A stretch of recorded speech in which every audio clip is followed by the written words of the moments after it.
In the last video, we looked at briefly the two processes of photosynthesis and cellular respiration.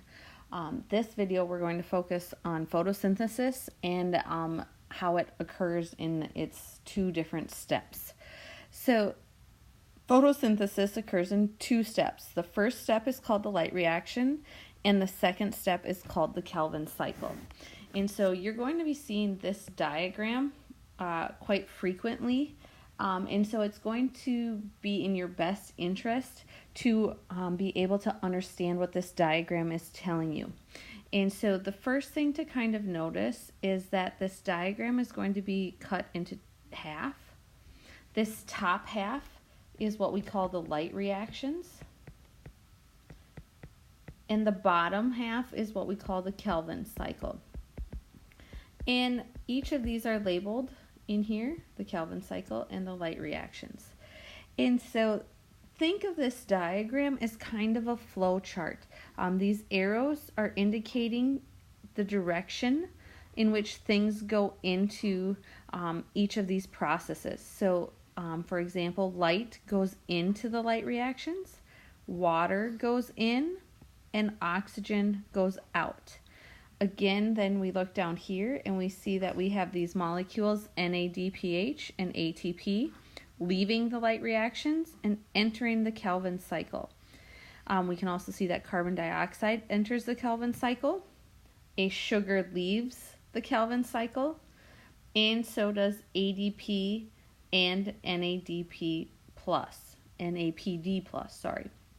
So this diagram is a hugely simplified but very accurate picture or illustration of what happens in photosynthesis. So let's go back then and now look at these notes. So the light reaction is the first stage of photosynthesis in which light energy from the sun is captured and changed into chemical energy. And that chemical energy is stored in ATP and NADPH. So that basically says that we take the light, that's a form of energy, and we convert it into these two energy molecules, ATP and NADPH. We also, in this process, release oxygen as a waste product. So notice how it's leaving. It's not staying as part of the second step. The second step is called the Calvin cycle, and this is when carbon atoms from carbon dioxide are combined using the energy in NADPH and ATP in order to make glucose. And remember, glucose is a type of sugar. Again, we see this in the picture where we have NADPH and ATP going into the Calvin cycle, as well as our carbon dioxide, and we make or we turn out a sugar, which is better known as glucose.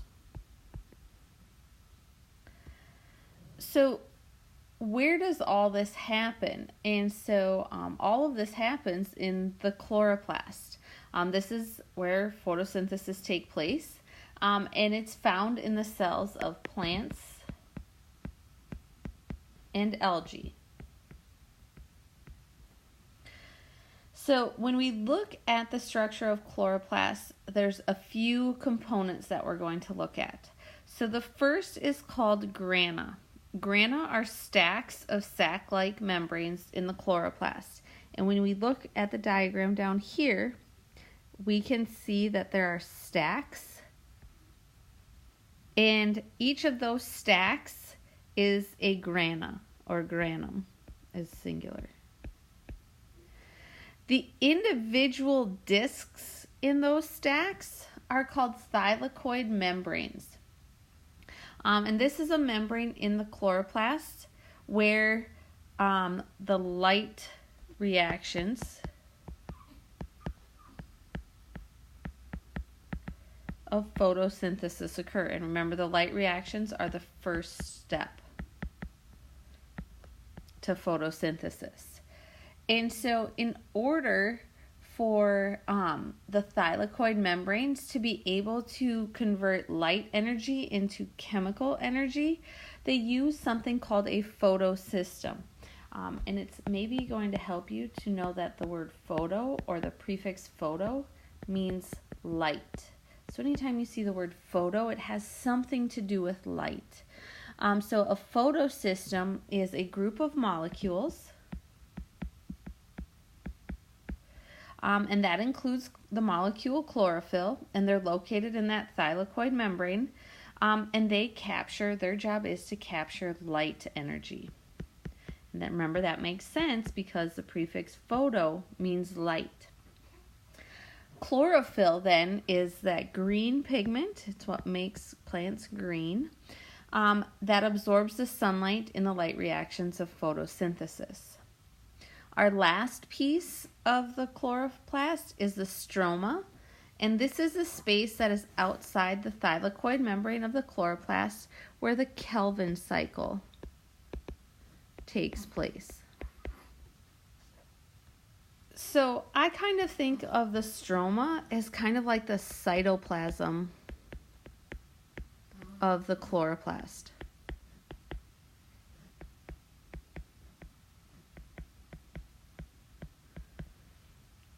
And so that stroma is just this area out here, kind of floating around in between all these grana. So we are going to now look at that first stage, the light reaction, in a little bit more detail. So the first step is that we're going to take units or pieces, so to speak, of sunlight, and we call those photons.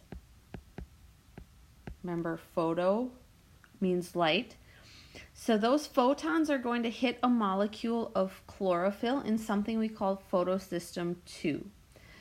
That photosystem 2 is located in the thylakoid membrane. Remember, those are the discs of the chloroplast. So what happens is that the energy from that photon is going to be absorbed by 2 electrons in that chlorophyll.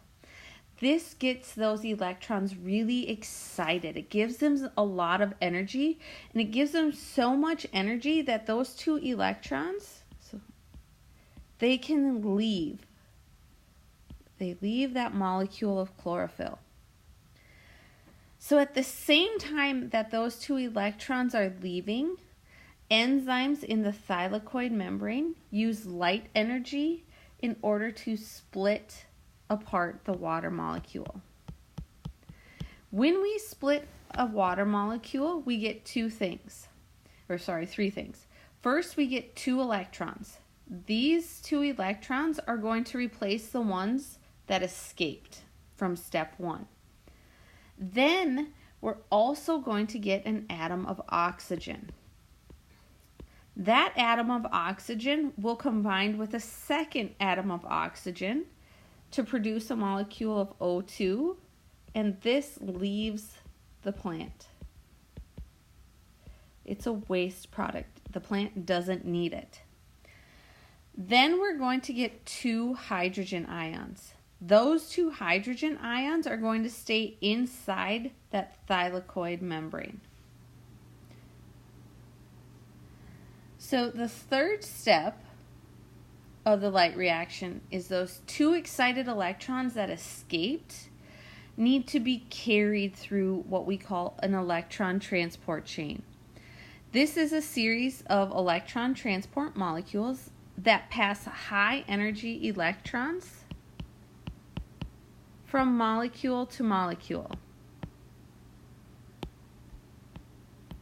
So I always kind of think of like the electron transport chain as like the game Hot Potato that you probably played as a little kid, where you have a ball and it's a hot potato and you can't hold on to it very long, and so you're passing it to different people, and so each of those the balls would represent the electrons.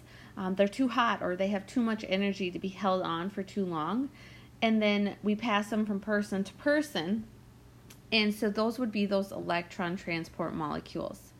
So as those electrons are getting passed from molecule to molecule, their energy is getting captured and it's getting used to pump more hydrogen ions into the thylakoid interior space. That energy is now activating a pump.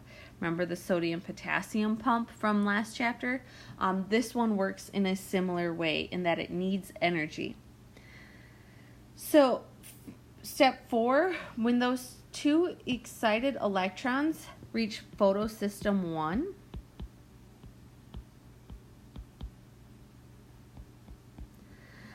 they're no longer excited. They've lost all their energy. It's been captured and used in the process of pumping those hydrogen ions. So we need to get them excited again. And so it gets the energy from light, which is absorbed in the chlorophyll, in photosystem 1. So we take in more light.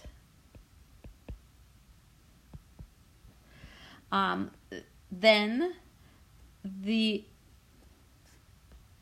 those two re-energized electrons are passed down another electron transport chain.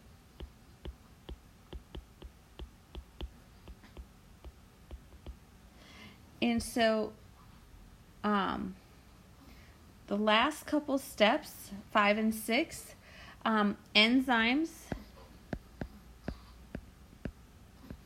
in the thylakoid membrane transfer the re-energized electrons to a compound called NADP+. So this is a energy molecule. It will also combine with a hydrogen ion to produce NADPH. So notice how the only difference from this to this is we got rid of the plus sign and added that hydrogen ion. This energy is needed to make glucose in the Calvin cycle. So the Calvin cycle doesn't use light to power it. Instead, it uses this NADPH. So now there is a greater concentration of hydrogen ions in the thylakoid interior space. This is a positive charge.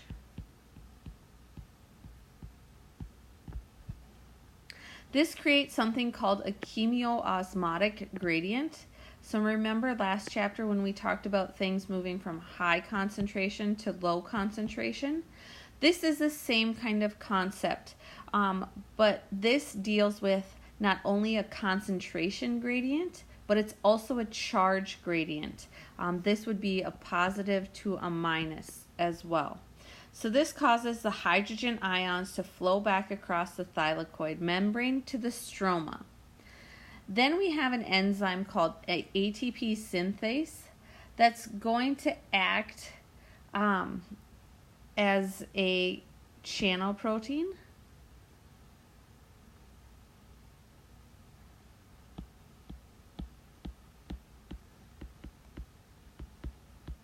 And it's going to help those hydrogen ions cross the membrane. So it's important to notice that ATP synthase has dual purposes. One, it can be an enzyme, or two, it can act as a channel protein.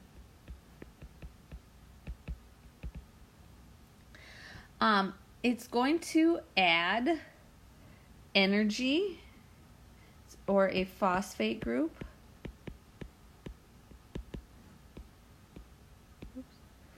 to ADP.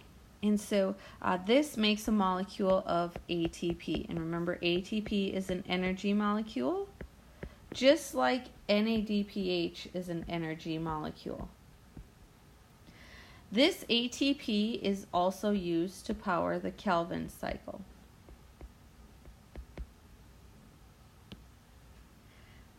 So here's a visual of the light reactions. starting on the left-hand side, we have this oval right here, and we have a key to all of these ovals, or a legend. And it tells you that that light blue is photosystem 2. And what you're noticing, the important thing in photosystem 2 is that we have light coming in. We have 2 electrons right here that are getting excited. And the third important thing happening in photosystem 2 is we have our water molecules down here are going into photosystem 2 and getting split. So our water is getting split. And what happens is then we get oxygen and hydrogen ions. So that's what's happening in photosystem 2.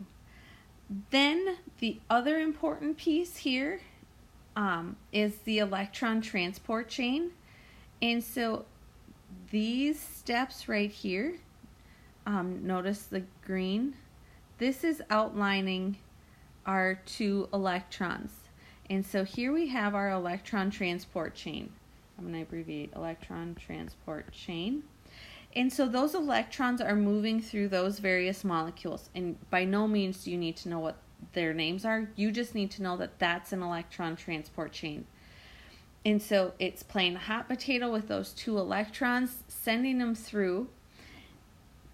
And here we have our 2 electrons now. And as they enter this purplish looking system, this is now photosystem 2. If we look down here.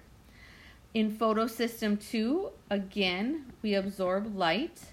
We can see that right here. And that energizes our electrons. And so see how they move up here? And that allows us to create an energy molecule, NADPH. So energy molecule. Then this green thing, if you look at the key, is that ATP synthase. And remember, ATP synthase can act as an enzyme and a channel protein. And what it's doing here is it's taking ADP, 2, remember diphosphate, and adding that 3rd phosphate group on it to make ATP, which is another energy molecule. So the point of the light reactions is to really split water into oxygen and hydrogen ions, and it is to make ATP and NADPH, and those 2 power then the Calvin cycle. So this diagram is very, very complex. I understand that. But what you need to know is what happens in each of these 2 photosystems and at the ATP synthase stage. So basically what has happened in the light reaction is that the energy in the sunlight has been stored in the chemical bonds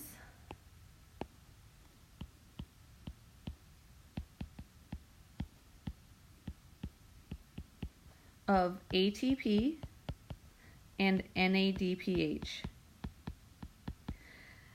And this light energy has now been changed. It's no longer light. It is now chemical energy. So now those 2 energy molecules, the ATP and the NADPH, power the Calvin cycle. The Calvin cycle takes place in the stroma surrounding the thylakoid membranes. This occurs without light. It does not use light energy as a power source. Sometimes the Calvin cycle gets called the dark or light independent reactions. However, it's more accurately named after the scientist who discovered the steps of it, his name was Melvin Kelvin. So the chemical energy in the NADPH and ATP from the light reaction is used to make glucose. That is the basic level of the Calvin cycle. So if you remember one thing about the Calvin cycle, remember that it takes energy from ADPH, NADPH, and ATP to make glucose. So there are 3 stages to the Calvin cycle. We have step 1, step 2, and step 3. So the first step is called carbon fixation. And this is where we take carbon dioxide from the atmosphere and we combine it with a simple 5-carbon compound called RUBP. When we do that, an enzyme, we call that Rubisco, helps aid this reaction. What we get when we combine carbon dioxide with RUBP, we get something called 3PG. So these are just the abbreviations for the really long, complicated sciencey name. So I think we're just going to keep it with 3PG, which is right here. So the point of the first step in the Calvin cycle is called carbon fixation. We take carbon dioxide, CO2, plus RUBP, and we get this compound called 3PG. So this is the basic summary of carbon fixation.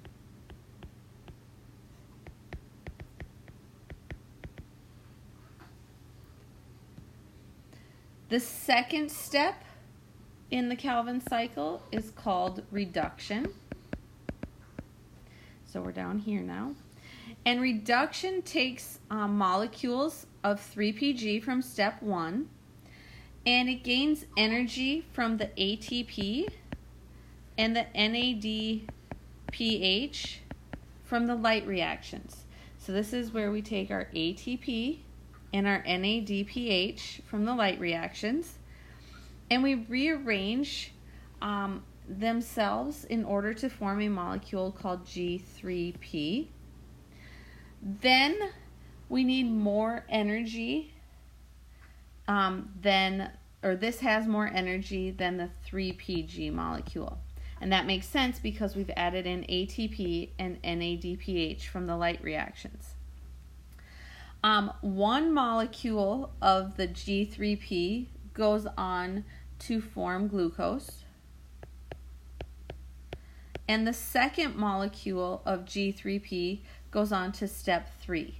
So we really get 2 molecules of G3P. And one molecule goes to form glucose, and the second molecule will move into step 3. Step 3 is called regeneration. And that G3P molecule goes and uses energy from ATP to form RUBP. And if you remember, RUBP was used in step 1. So this is the beginning molecule of the Calvin cycle, and this allows the cycle to repeat and actually be a cycle.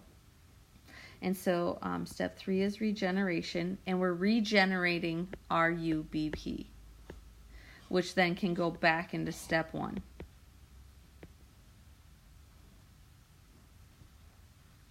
So the Calvin cycle takes over where the light reactions end.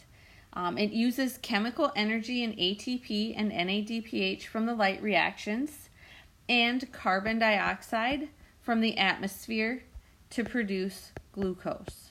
So again, this is another summary page. The 2 summary pages, if you can just remember them, will get you a long ways when it comes to the tests for this chapter. So please make sure you are looking at these summary pages. So lastly, there are some organisms out there that can make food in a different way. It doesn't have to be photosynthesis. Instead, they do a process called chemosynthesis. And this is when we use energy and chemical compounds to make food. And this can only be done by certain bacteria. These bacteria live around deep ocean vents that are called black smokers because there's a compound called hydrogen sulfide flowing out of these vents. And that hydrogen sulfide is used by that bacteria to make some food.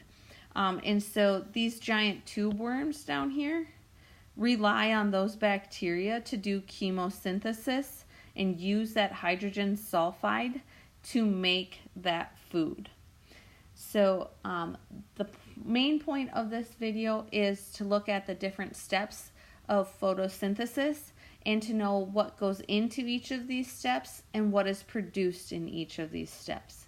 Again, your summary slides are going to be very valuable to you, as is that first diagram, that basic illustration of both steps of the photosynthesis stages.